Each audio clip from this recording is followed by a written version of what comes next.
Jurassic Island, premier parc dédié aux dinosaures de toute la Caraïbe. Parcourez le parc à la rencontre de dinosaures animés à taille réelle. Au programme, plongez dans l'ère du Jurassique en réalité virtuelle avec la toute nouvelle attraction Jurassic VR. Infos et adresse sur le site www.jurassic-island.com. Venez vous fondre le temps d'un instant dans un autre monde. Martinique Actualité. Ce vendredi 8 septembre, la Martinique et la Guadeloupe sont placées en vigilance jaune pour fortes pluies et orages. Les deux îles connaissent des averses locales de forte intensité dès la fin de la matinée, liées au passage de l'ouragan Lee, dont le centre se situe à 800 km au nord des Antilles.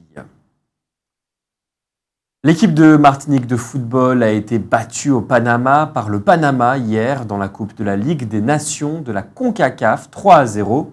Il est vrai que depuis quelque temps, certains affublent notre sélection d'un nom de vaincu, Matininos.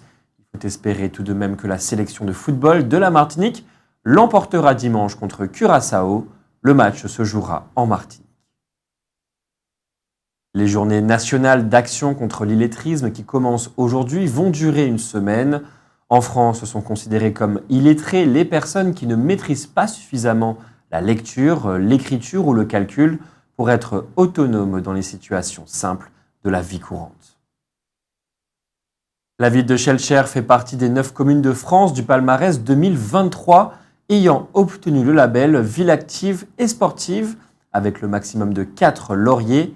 Elle est la seule commune des Outre-mer à détenir ce niveau de distinction. La remise du label organisée par le Conseil national des villes actives et sportives s'est déroulée le 24 août dernier au Palais des Congrès et des expositions de la ville de Dijon en présence de Amélie Oudéa-Castéra, ministre des Sports, des Jeux Olympiques et Paralympiques. Une multitude d'espèces animales sauvages utilisent des substances naturelles pour prévenir et contrôler les maladies ou pour repousser les parasites. Une multitude d'espèces animales sauvages utilisent des substances naturelles pour prévenir et contrôler les maladies ou pour repousser les parasites. C'est ce qu'on appelle la zoopharmacognosie, observée chez les primates, les éléphants, les ours, les wapitis, ainsi que chez plusieurs espèces de carnivores. Cette automédication rassemble une large variété de comportements. Les animaux consomment des plantes médicinales, mais aussi de la terre. La géophagie leur permet en effet d'acquérir des minéraux essentiels et facilite la digestion. Les animaux appliquent également des substances sur leur corps. Ainsi, les tamarins du Brésil et de nombreux autres mammifères vivant dans la forêt atlantique se frottent collectivement au tronc d'un arbre, le Myroxylon peruiferum, appelé cabreúva dans la région. Ils enduisent leur fourrure de la résine qui s'en écoule. La résine produite par cette essence possède un parfum très boisé avec des tonalités de cannelle, de clou de girofle, de miel et de pin. Elle est largement utilisée en médecine traditionnelle pour ses vertus cicatrisantes, antibiotiques, anti-inflammatoires et antiparasitaires. Le cabreúva semble donc représenter une pharmacie commune et universelle pour les résidents de la forêt atlantique brésilienne. C'est une ressource précieuse et disputée qui aide sans doute les espèces qui l'utilisent à maintenir leur population en améliorant leur santé et en augmentant leur succès reproducteur. La disparition de cette essence dans des fragments de forêt dégradés pourrait donc nuire à la survie de certaines espèces. Lors de sa réunion de rentrée hier, jeudi 7 septembre, au Squash Hotel, la CDMT a tiré la sonnette d'alarme au sujet de l'état d'un système de santé qui n'est plus en mesure d'assurer l'égalité des soins pour tous en Martinique, manque de praticiens, coût des médicaments ou encore difficulté de paiement des fournisseurs. La situation sanitaire se détériore de jour en jour, le CHU est sinistré et nombre de personnes sont en rupture de soins. Curieusement, seule la collectivité de Saint-Martin s'est proposée pour reprendre partiellement la compagnie aérienne Air Antilles, actuellement en liquidation judiciaire. David Zobda coordonne aujourd'hui les travaux d'aménagement qui vont commencer lundi aux Salines. Il s'agit de l'opération Grand Site des Salines à la baie des Anglais.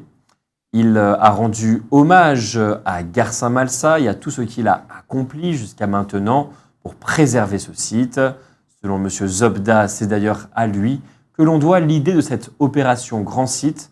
Rappelons que Garcin-Malsa a été longtemps maire de Sainte-Anne. Le préfet de région a ordonné au président du conseil exécutif de la collectivité territoriale de Martinique de considérer comme nul le vote de la collectivité reconnaissant la Martinique comme une deuxième langue officielle. Cette délibération étant contraire, selon lui, à l'article 2 de la Constitution qui stipule que la langue officielle de la République est le français. Le bâtonnier de l'Ordre des avocats, Georges-Emmanuel Germany, estime que cette situation pourrait provoquer un procès. Il propose plutôt que soit mise en place une médiation entre les deux parties avec l'aide du barreau de Fort-de-France, étant entendu que le médiateur pourrait éventuellement ne pas être un avocat. Le bras de fer que l'on observe aujourd'hui entre le président du conseil exécutif de la CTM et le préfet est important, car si le créole est reconnu comme une langue officielle de la République, bien d'autres langues, depuis la Corse jusqu'au breton, en passant par le basque ou l'auvergnat. Même si le bâtonnier de l'Ordre des avocats semble estimer que la reconnaissance des Outre-mer comme une entité à part peut faire de leur langue une langue à part aussi. Demain, samedi 9 novembre, l'éco-organisme Screlec organise dans les grandes surfaces une opération de collecte de piles et de petites batteries usagées. Elles seront ensuite transportées en France pour être traitées. C'est samedi, le 9 septembre, que l'UDEM, l'Union des démocrates et écologistes de Martinique, et l'UDI, l'Union des démocrates et indépendants, tous deux présidés par Philippe Petit, vont effectuer leur rentrée au restaurant Planète Diamant de 9h30 à 12h30. C'est le 12 novembre que le DEC, le restaurant du complexe cinématographique de Madiana, devrait fermer ses portes après 24 ans d'existence. Les 23 salariés de l'entreprise seront donc licenciés, mais il se dit qu'ils n'auront pas beaucoup de mal à trouver du travail dans d'autres structures du groupe Élysée, auquel appartient le DEC ou ailleurs, car le secteur manque de main-d'œuvre. Le Conseil constitutionnel a statué sur la loi anti-squat promulguée récemment. Le Conseil constitutionnel a statué sur la loi anti-squat promulguée par le président de la République, Emmanuel Macron. Il a décidé que les propriétaires immobiliers doivent entretenir leurs biens, même s'il est squatté. Selon un article du Code civil, le propriétaire est responsable des dommages causés par la ruine du bâtiment en raison du défaut d'entretien ou du vice de construction. Cela signifie que si un squatteur est blessé ou subit un préjudice en raison du mauvais état du logement squatté, le propriétaire peut être tenu responsable et doit indemniser le squatteur. Pour échapper à l'obligation d'indemniser le squatteur, le propriétaire devra prouver que le logement était en bon état avant le squat ou qu'il a été empêché par le squatteur de remplir son obligation d'entretien. Par ailleurs, il est important de noter que le propriétaire ne peut pas accéder au logement squatté car cela peut être considéré comme une violation de domicile, ce qui ajoute encore à la complexité de la situation pour les propriétaires. La loi anti-squat permet toutefois une expulsion plus rapide des squatteurs et simplifie la résiliation du bail pour les cas de contentieux locatifs. Les délais judiciaires sont également accélérés et les maires peuvent désormais constater un squat et saisir le préfet, ce qui n'était pas le cas auparavant. L'association NID 972 a lancé une enquête sur la prostitution des jeunes et des mineurs en Martinique. Les chiffres sont effarants, alors que tout le monde se plaint de l'augmentation des prix et que le gouvernement affirme vouloir trouver des solutions. Les chiffres des dividendes versés aux actionnaires des sociétés qui, précisément, fabriquent les produits dont le prix augmente sont absolument faramineux, bien plus importants qu'avant la crise du coronavirus. On ne comprend pas pourquoi, c'est tout à fait indécent.